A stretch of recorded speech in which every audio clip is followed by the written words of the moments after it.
Hello, I'm Andy White. I currently run a small poker room in the central of London.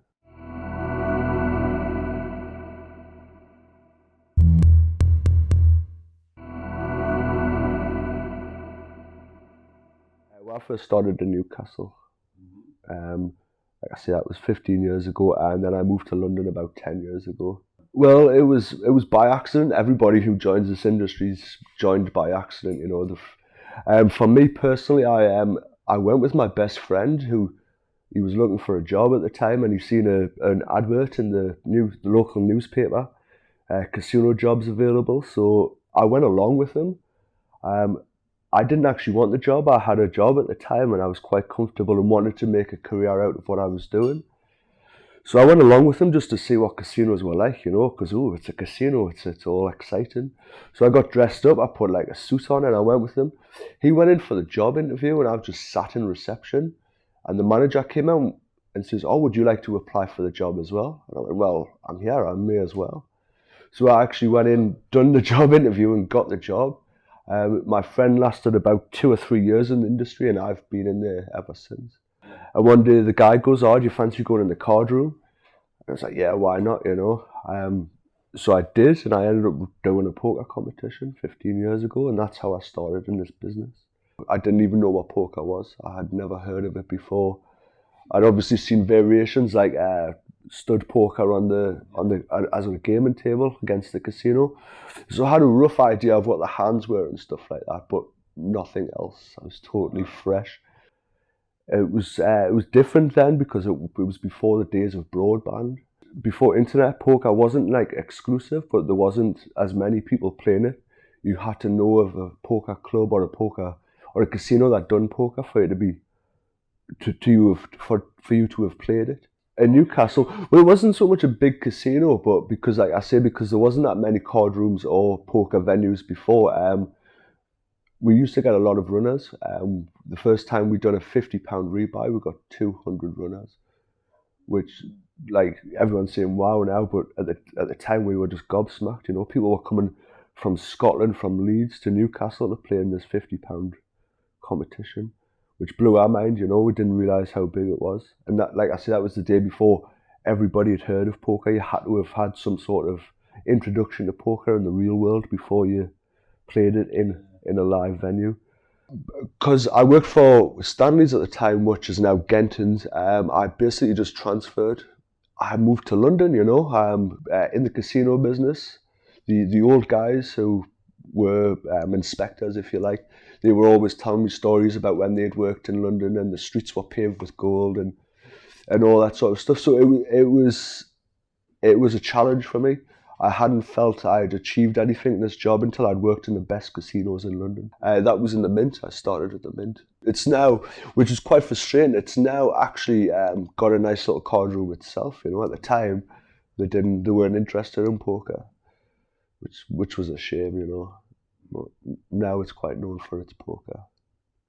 Well, I stayed working for what was Stanley's for another 5 years, maybe. I went back to Newcastle for a year.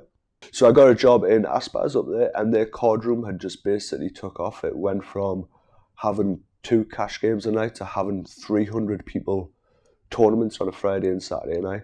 I never really chased the poker in my career as much as the poker never directed my career.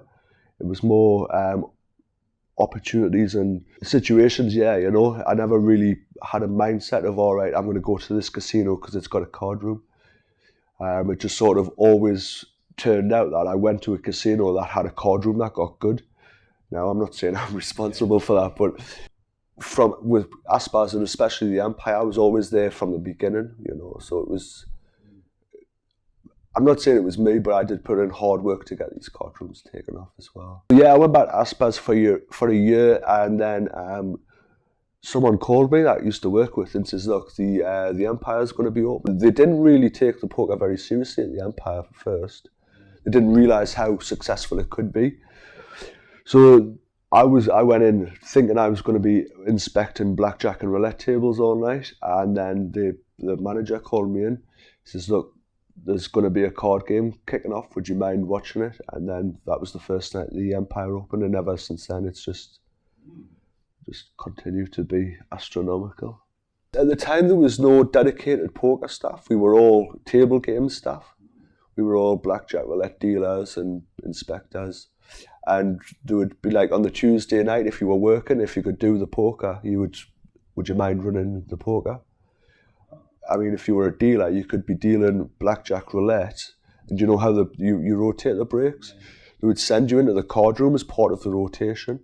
Well, we were all, the guys who were in the card room, I mean, at the time there was me, Paul Whiten, and Rob Nesbitt. We were all convinced that if we just had the backing and the dedication that we needed, we would have something special in the Empire, you know. The location itself is perfect for a card room.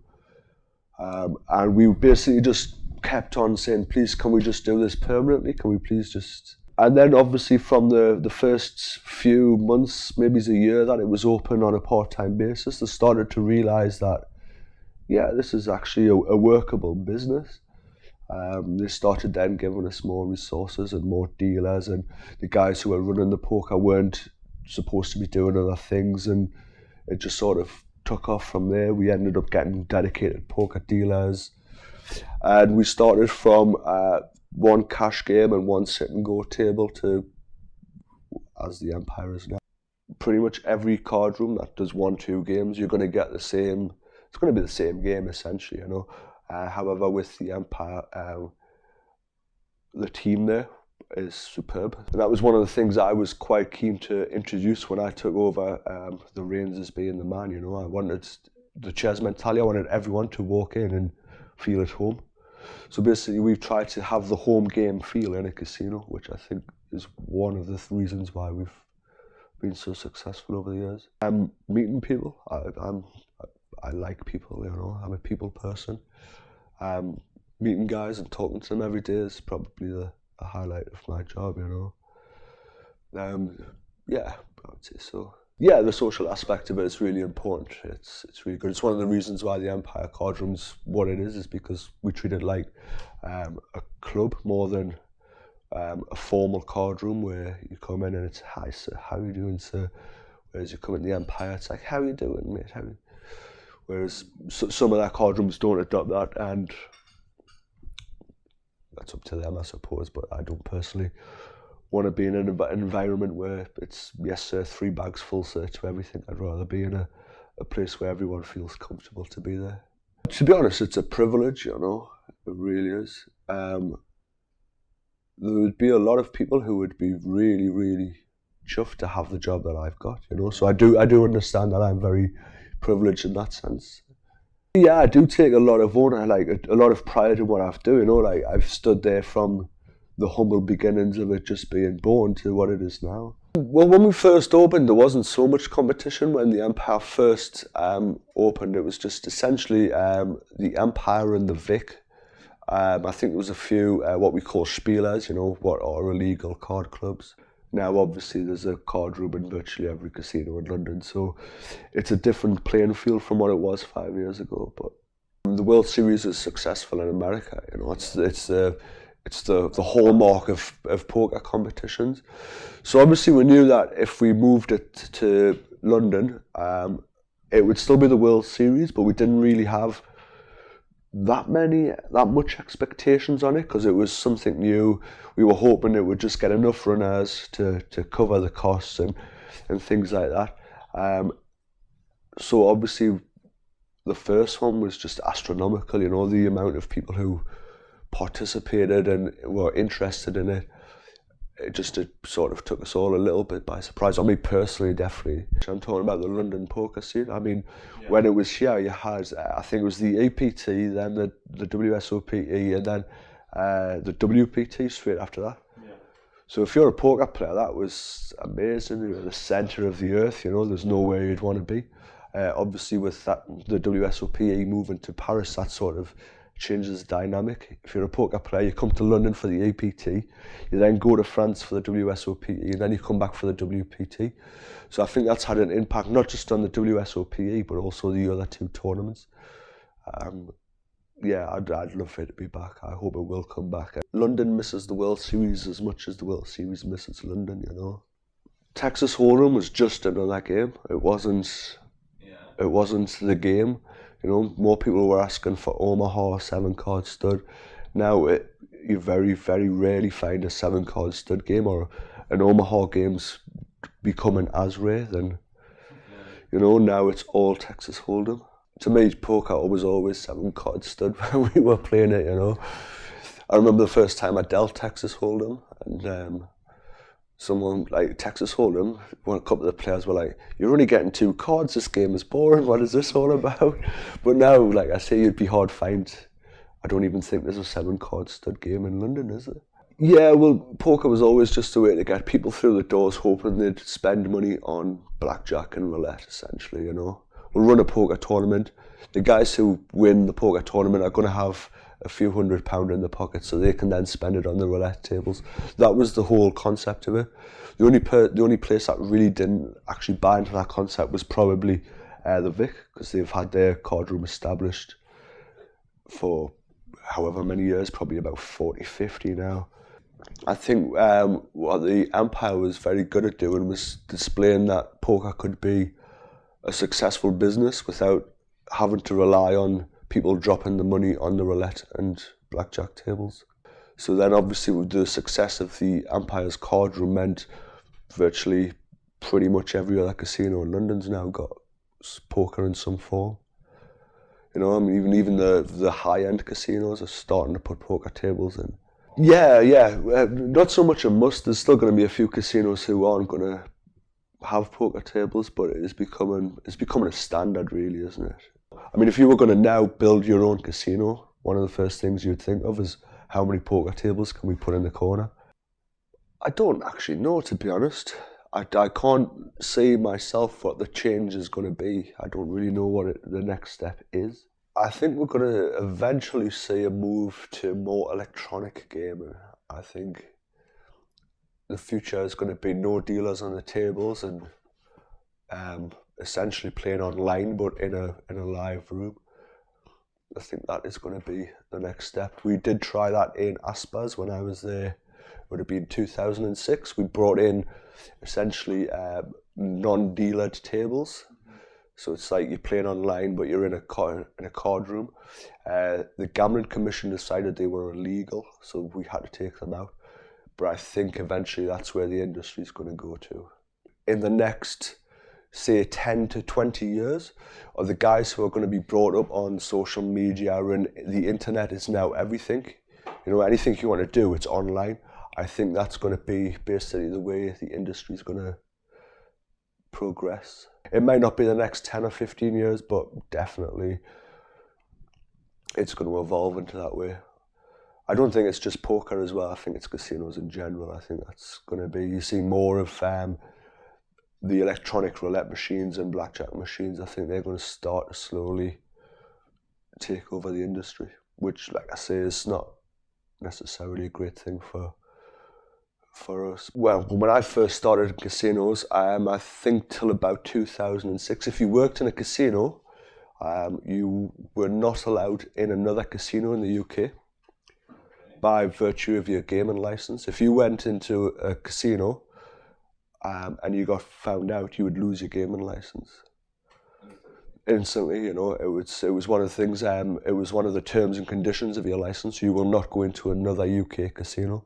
Yeah, I mean, what happened was once they took that condition off the license, wow, we're allowed in a casino. Everybody goes into a casino and starts gambling. A few people in the industry have obviously developed problems because of that. You got to understand, the Gambling Act first came about because casinos were corrupt. People, I'm talking probably the 60s here, you know, like we're talking a long time ago. They were run by gangsters. You know, we've all seen the movie Casino. So the British government developed the Gambling Commission, or the Gaming Board as it was then, to get rid of the crime element out of the casinos.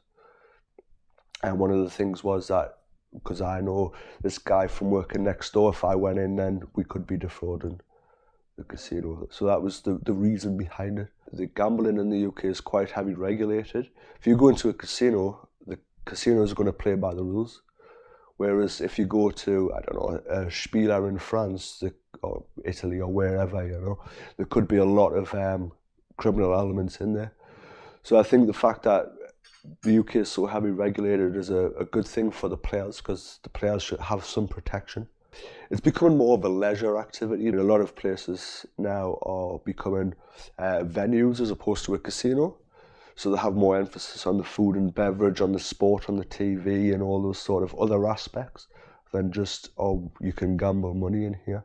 As people making a living from poker, I mean, good luck to them if they can do it, you know.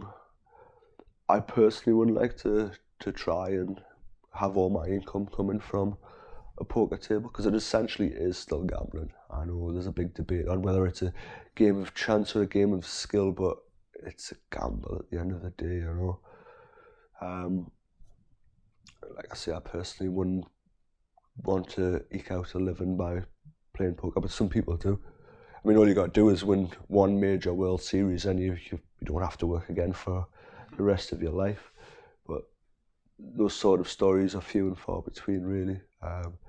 Some people do make a very good living out of poker. Yeah, there's absolutely, definitely, I would say probably a small percentage are trying to make a living. Like I say, if they can do it, they have my blessing. Good luck to them. There's two real cores of poker player. There's two main groups, if you like. There's the serious poker player, and there's also the average Joe. I categorise them as the regulars and the drunk guy with 50 quid in his pocket. Now, there's other terminologies like fish and sharks and stuff like that, you know. The guys who are regular poker players need the drunk guys with 50 quid in the pocket to make the living. To be honest, I don't necessarily say that we should look after one category more than the other. I think if you basically attract both sets of players, you're going to have a successful card room. So if you would focus all your energies on getting the drunk guy with 50 quid in your pocket and ignore the needs of the regulars, it's not going to work. You have to look after both of the categories as equals, and essentially they're all customers are all the same. Essentially, you know, I don't mean to be derogatory, but if you're the drunk guy with 50 quid in your pocket, I'm going to treat you as well as, or the same as I'm going to treat somebody who's in the card room every day. You are essentially worth the same amount of money. It doesn't matter if you put £1 million on a poker table of 50 quid, the amount the casino is going to earn from you is going to be the same. I think internet's done so much for poker that for me, it's the reason why card rooms are the way they are now. Because you don't, before you, it's like I say, it needs to be introduced to a card room. You need to actually find it. You'd actually need to go into a casino or a card room and look for a poker game. Broadband made it so everybody can actually learn how to play poker before they go into a casino, and it's been such a revelation for the community. Yeah, you used to get people who'd then played poker at home in the safety of their own home on the internet, you know. Yeah. And then obviously they realised that they could win money from this and then searched out live games. So, I mean, pretty much all of you guys, first introduction to poker was probably online. Without broadband, there'd be a lot less people actually playing the game.